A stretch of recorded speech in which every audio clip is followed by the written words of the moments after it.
Good to have you with us this morning. I'm Joe Fryer. And I'm Savannah Sellers. We're happy you're with us. We're going to start this hour with the latest on the deaths of filmmaker Rob Reiner and his wife, Michele. The couple's son, Nick, is now facing 2 counts of first-degree murder and is being held without bail. The district attorney says that capital punishment is not off the table. These charges carry a maximum sentence of life in prison without the possibility of parole or the death penalty. This morning, we have newly obtained video showing the moment Nick Reiner was captured by police outside of a Los Angeles convenience store. We're also learning new details about his complicated relationship with his parents and his struggles with addiction. NBC News legal analyst Misty Maris is standing by. First, NBC News correspondent Morgan Chesky has the latest from outside the Hall of Justice in L.A. Morgan, good morning. Yeah, good morning. We're just hours away now from 32-year-old Nick Reiner's arraignment here in downtown Los Angeles. Just barely 48 hours after police took him into custody following the brutal slayings of his father, Rob, and mother, Michele. And we've now learned who is representing the son of Rob Reiner, and that is noted defense attorney Alan Jackson, whose past clients include Karen Reed, who was accused of murdering her boyfriend but was then later acquitted, Harvey Weinstein, as well as the sexual assault case against Kevin Spacey. We had a chance to see Jackson outside of the courthouse yesterday, where he told us that his client was not appearing in court just yet because he had yet to pass a medical screening inside the jail. That was anticipated to have taken place at some point yesterday, which is why this arraignment is set for this morning. We believe he will be there in person, which will be his first public appearance since being taken into custody on Sunday. Police sharing new images, and we've also obtained some new surveillance video of that moment where you can see in one case Reiner walk into a gas station, buy a drink, and then in another, watch officers close in on him at a park near USC's campus here in downtown LA. As for the charges now officially against Reiner, they include the murder of both his mother and father. The maximum sentence is life in prison without the possibility of parole, as well as the death penalty. But the district attorney making it very clear that that decision has yet to be made. We'll send it back to you. All right, Morgan Chesky, thank you for that report. Now let's bring in NBC News legal analyst Misty Maris. She joins us here on set. Misty, good morning. So let's talk specifically about this charge, first-degree murder. What does that take? Put in context for us exactly what that means. Yeah, so in yesterday's press conference, we didn't learn too much about any new evidence that we might see. We'll learn that when the probable cause affidavit becomes public. But the charges tell us a lot. First-degree murder means that this was an intentional, premeditated murder. That's what prosecutors believe. Now, couple that with special circumstances, that is an enhancement that makes the penalty even more severe, life without the possibility of parole or possibly the death penalty. Now, this is opposed to if he was charged with second-degree murder, for instance, that would be a heat of passion type murder. So they're looking at this as a premeditated act. As we heard there yesterday, Nick Reiner's attorney said he wasn't medically cleared to appear in court. What could that mean? And then how do they determine that he is cleared to be in court perhaps as early as today? So this is largely a procedural process. It's part of the intake process at any jail where he's being housed, that he has to go through a medical evaluation. Now, that's very procedural, but there's another threshold question that I'm sure he's got high-profile lawyer Alan Jackson, really well-known defense attorney, whether or not he is competent. Now, that's a legal term about his mental state at this moment. Does he understand the charges against him, and can he participate in his own defense? It's often something that's explored at the beginning of a case when there are potential mental health issues at play. Nick Reiner is scheduled for an arraignment later today. What could we learn then? So he's going to put in a plea. The type of charge that he has, this murder with special circumstances, is not a bail-eligible offense. So he will remain behind bars. And this is going to be the first procedural step in what will ultimately be something that could potentially go to trial. We may learn more. I'm looking for when the district attorney files the probable cause affidavit. That's when we're going to learn a lot more about the underlying evidence to justify these charges. All right, Misty Maris, thank you so much. Washington is still feeling the aftershocks after that explosive set of Vanity Fair interviews with White House Chief of Staff Susie Wiles. In the two-part piece, Wiles speaks surprisingly candidly about President Trump and other top members of his administration, even going so far as to say her boss has, quote, an alcoholic's personality. Wiles is now pushing back, calling it a, quote, disingenuously framed hit piece. NBC News White House correspondent Monica Alba joins us now with more on this and the fallout. Monica, good morning. Joe, good morning. There is so much to unpack here. These are completely unguarded comments from the Chief of Staff who participated in this over the course of a year. We took a look at these eye-popping series of interviews and what is making the most news right now. Take a look. So, Susie Trump, do you know Susie Trump? Sometimes referred to as Susie Wiles, Susie Trump. She's the great chief of staff. The most powerful woman in the West Wing, making waves with incredibly revealing new comments published in Vanity Fair. White House Chief of Staff Susie Wiles weighing in on everything from the president's behavior to top cabinet secretary's job performance to major decisions she says she disagreed with. While talking about her alcoholic father and acknowledging her view would be clinically controversial, while saying the president, quote, has an alcoholic's personality and operates with a view that there's nothing he can't do. Nothing, zero, nothing. Wiles disclosing she had a, quote, loose agreement with the president that the score settling for his political opponents would end before the first 90 days are over, while acknowledging the president will, quote, go for an opportunity for retribution if he sees one. Also sharing that she had early reservations about pardoning the January 6 rioters, and that she wished the president had handled his major tariffs policy differently, saying, quote, there have been a couple of times where I've been outvoted, and if there's a tie, he wins. The Ice Maiden, we call her the Ice Maiden. Wiles is quoted as saying Attorney General Pam Bondi completely whiffed the initial rollout of the Jeffrey Epstein files, and she disputes President Trump's claim that former President Bill Clinton visited Epstein's island 28 times, saying, quote, there is no evidence of that, and that her boss was wrong about there being anything incriminating about Clinton in the files.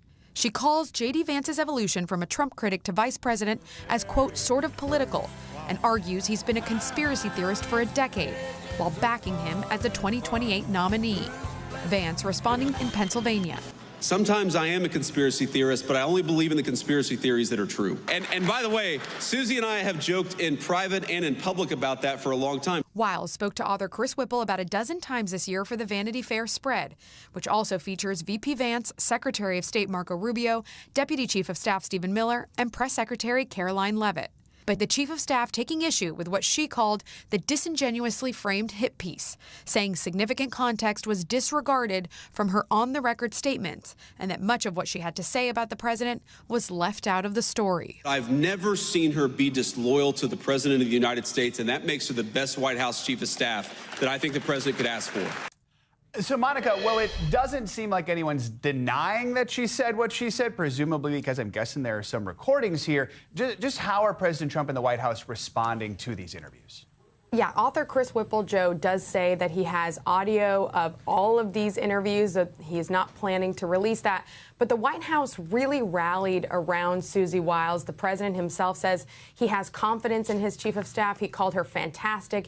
He said that he even agreed with her assessment that he does seem to have a, quote, alcoholic's personality, even though he doesn't drink. And he said that if he was somebody who was susceptible to that, he agreed that that could be a problem. But what you were really seeing from the cabinet overall, the people who interact with her day to day, her top aides, all of them coming to her defense. But I think that's really important to point out, Joe, what you hinted at. Nobody is taking issue with what she actually said here on the record in these interviews. They are saying they're taking issue with the framing and with the context specifically. But again, this was on the record, 11 interviews over the course of the last year.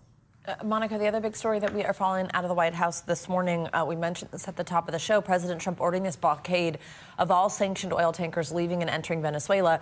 Tell us about this announcement and the reaction from Venezuela.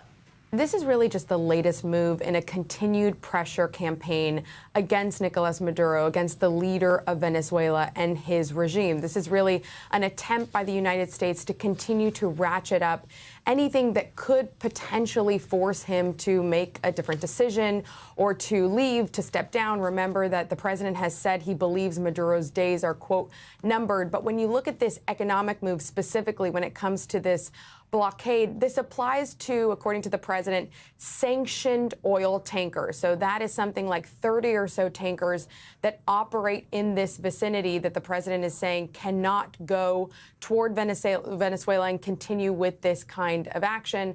As for Venezuela's response, they are calling this, quote, grotesque and completely, quote, irrational. They are responding in very, very strong terms. But this really just sets up the continued pressure. As we know, there are many U.S. military assets in the region.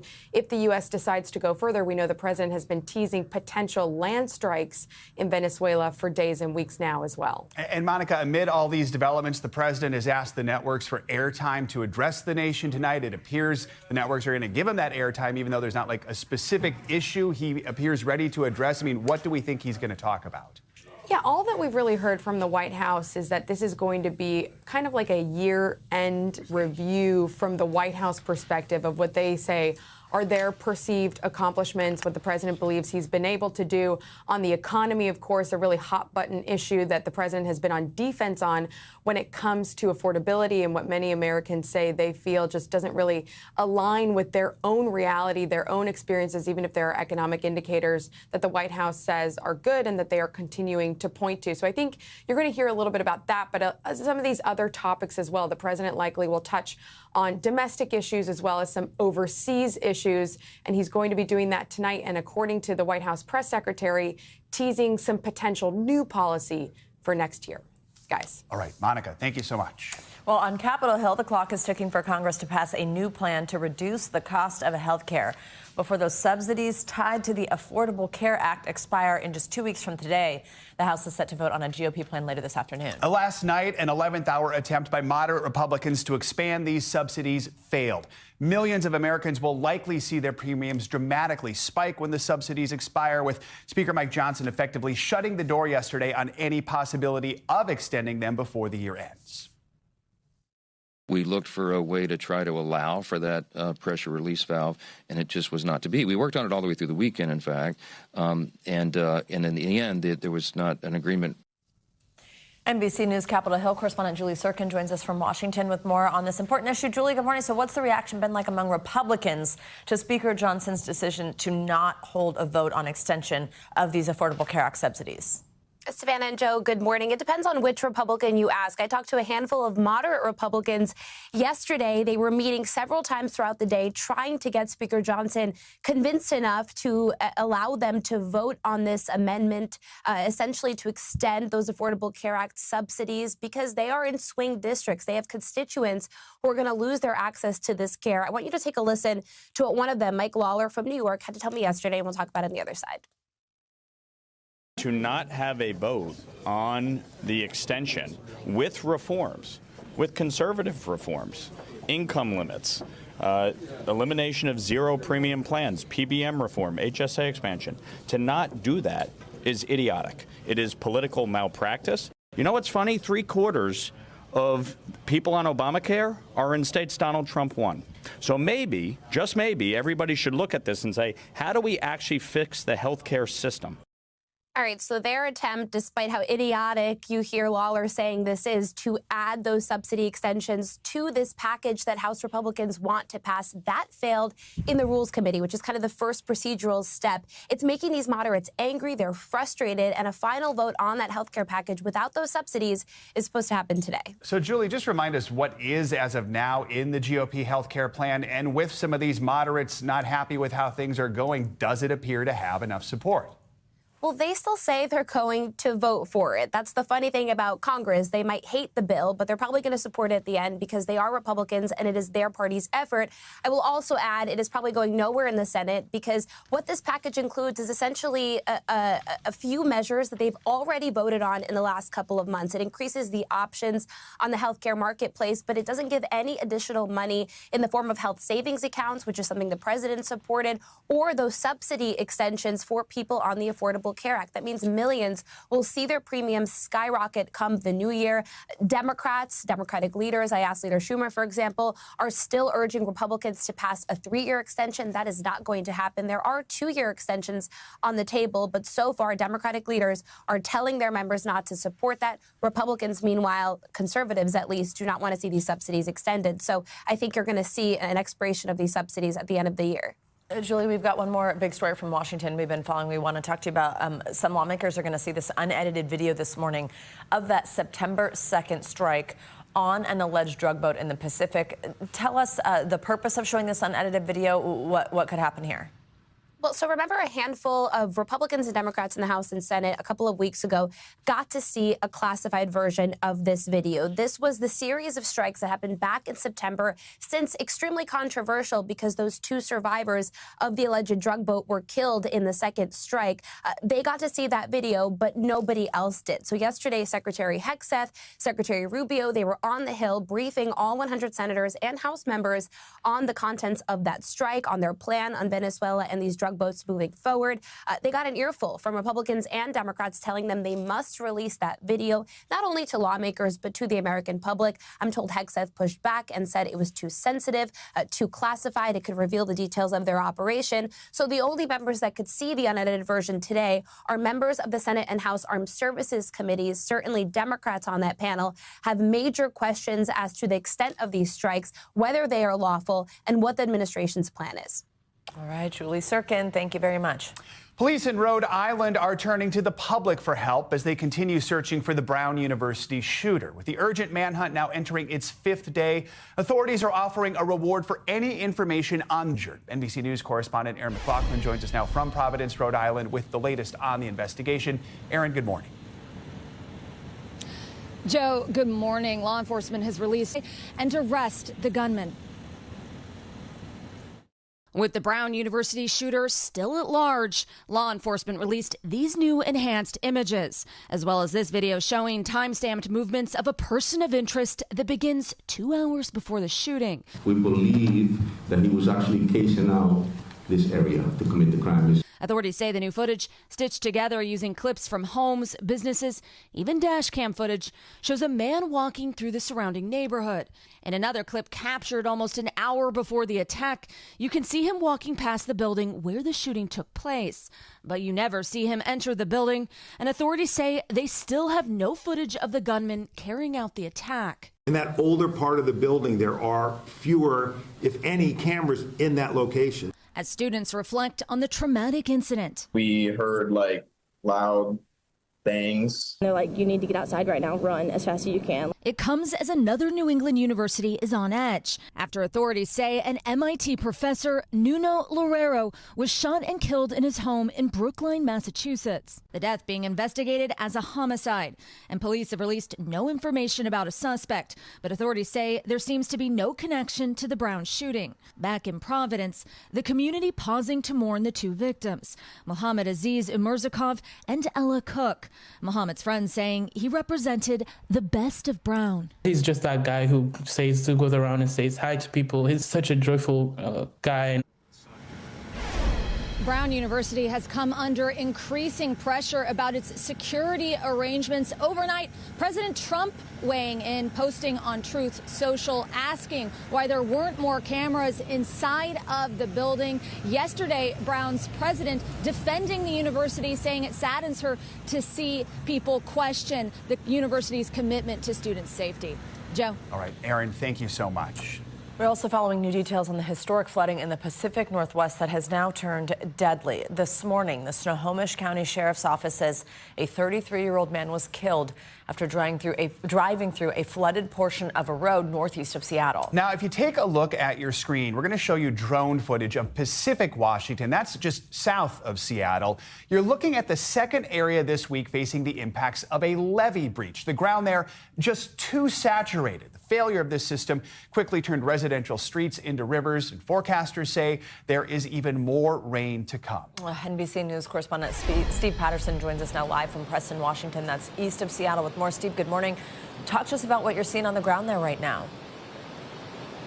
Yeah, Savannah, so far it's been more of the same that we've seen since we've been on the ground, which is sort of a good news, bad news situation. The good news is that so far we haven't had this deluge event that could have been predicted in the forecast, this dumping of rain in these specific problem areas, primarily in areas like you see behind me, where the rivers are raging at flood stage or higher, which could cause more problems for these low-lying communities that we've really seen, again, since we've been on the ground. What we have seen overnight, and really the primary culprit, has been the wind. We've seen wind gusts up to 50, 55, 60 mile an hour. And what that's meant so far has been pockets of extreme trees that have been down or power outages that have been scattered throughout the state.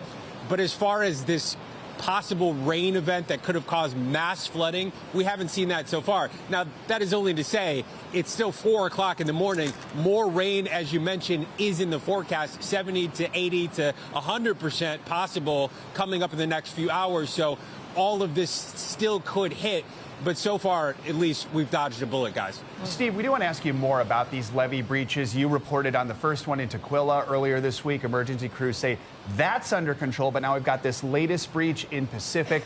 What are we learning about these failures? Do we know how many more are at risk in an area just so prone to flooding? Yeah, that has been the primary concern since this week has started, primarily because of what happened last week. This region pounded with these over and over again atmospheric rivers, this deluge of rain, which has, again, surged rivers like this. It has provided, just an oversaturation of the soil. The levee system has been overloaded. Everything is just completely saturated, which has led to these levee breaches. The two that you mentioned were only about 12 hours apart. We know there's at least over 1,200 rescues and evacuations across the state, more than 600 rescues themselves. And then you look at the dams that are being monitored. There's at least 2 dams that are being currently watched very closely for the possibility that they could have breaches. We know that there's at least 13 state highways across the state that are closed or even in portions closed or that could be closed over the next coming days, depending on, again, what happens with this rain event. So there is widespread worry, and that is really the focus and the primary worry from officials, that the infrastructure simply is overloaded and it will not hold. And to that end, that's the reason why we've seen activation of the National Guard. That's why there's been extra sandbagging in this region to try to make sure that that doesn't happen. But again, it really all depends on the weather and what happens in the next 12, 24, 48 hours moving forward, guys. Steve, forecasters say there's more rain on the way. At this point, though, as you've been reporting, the ground is completely saturated. What are authorities doing to prepare? What help do they need?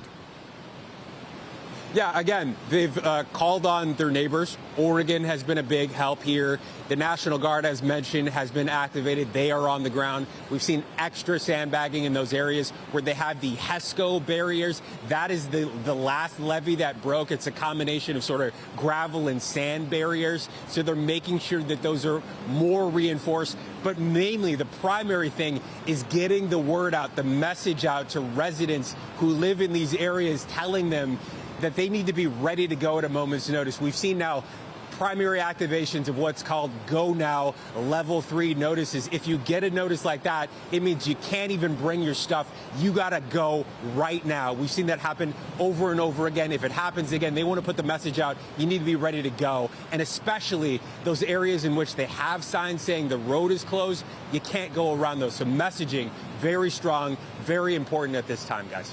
Steve Patterson, thank you very much and stay safe. Let's get more on the flood watch in the Pacific Northwest, which just does not seem to end. It's time for your Morning News Now weather. Yeah, Angie Lastman has our details. Angie, good morning. Hi, guys. Good morning to you. As Steve just mentioned, more rain on the way. We've got rain happening right now, and impactful conditions are going to last across this region for the next couple of days. Here's what we've got as far as the flood watches are concerned. You mentioned them. They continue to be up across this area. The blizzard warnings up also for the Olympics and the Cascades. So heads up for that. We've got more moisture on the way, and we're expecting anywhere from 2 to 8 inches of rain by the time this wraps up. Here's how this plays out through the day today. This storm system working well to the east and eventually becoming this kind of coast-to-coast headache that we'll have to deal with on the East Coast as the days go on. The Northwest, though, will continue to see that heavy rain, the strong winds, and that additional mountain snow through your day today. By tomorrow, much of this rain stretched across really the Great Lakes, down through the Appalachians, the Ohio Valley, and down through the Southeast. Notice the snow and the wind for parts of the upper Midwest. That's going to make travel difficult for our friends across that region for your Thursday.